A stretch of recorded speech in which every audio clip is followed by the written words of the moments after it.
Et à 8h43, autrement dit, quasiment 9h moins le quart, je vous demande d'accueillir, mesdames et messieurs, chez vous, Laura, Charlotte et Patrice. On va commencer avec Laura pour faire le tour de l'actualité du web. Il s'est passé pas mal de choses cette semaine. Oui, puis il y a les CES. Oui, je sais que je vous en... Non, mais le cette fameux fois-ci, je ne parle collège de Los Angeles. Voilà.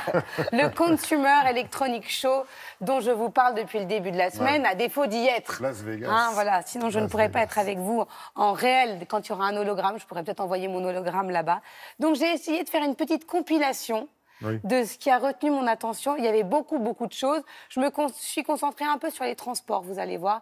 Je vous emmène tout de suite faire un petit tour au CES.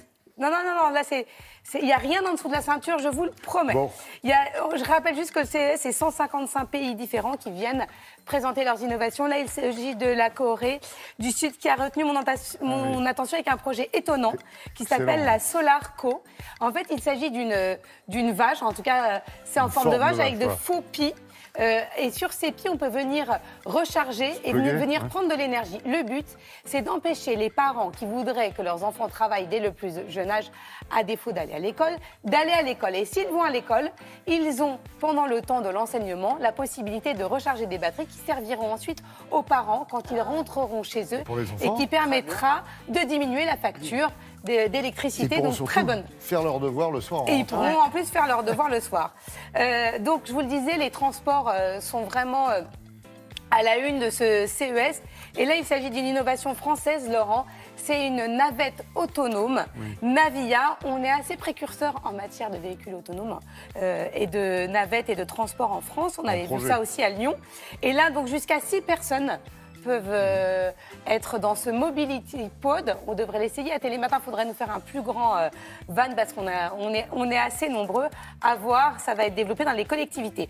On continue avec une très bonne innovation. C'est un constructeur allemand qui est à l'origine de ce projet. Le premier poids lourd autonome. Donc là, sur ces images, vous voyez, il n'y a aucun conducteur. Le but, ce n'est pas qu'il n'y ait pas de conducteur, c'est d'éviter les endormissements et de permettre au conducteur d'avoir une assistance. Donc, il pourra faire d'autres choses en même temps, être dans son camion, regarder les commandes, faire d'autres activités, mais le camion aura quand même un passager qui sera là. Ça vous gêne? Non, c'est pas ça. Je crains le pire à chaque fois. Ça fait penser au film Duel. Exactement. Ça sera testé et de toute façon, il y aura au moins un conducteur. Il n'y aura pas personne. Mais quand même. À voir. En tout cas, c'est une innovation. On continue avec ça, qui est une innovation absolument exceptionnelle. C'est un casque de moto intelligent.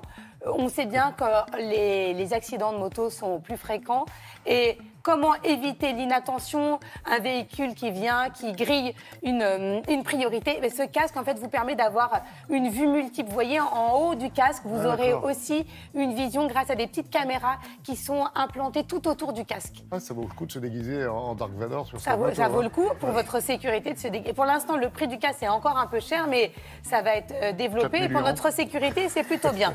Et si vous êtes passionné par les sujets de nouvelles technologies, j'ai quand même trouvé un compte Instagram qui met en avant tout ce qui est nouveau en matière d'innovation. C'est un jeune homme qui fait ça, il s'appelle Johan Lelièvre. Il a presque 70 000 abonnés, voilà, si vous voulez être au courant de tout ce qui se passe. Moi, j'avais trouvé un autre compte Instagram. Celui de Laurent Mignolas. Non, c'est celui de Laura Tenoudji. Regardez ce qu'on y voit, une Laura déguisée en Barbie. T'as voulu la guerre. Merci Laura. Merci. Voilà.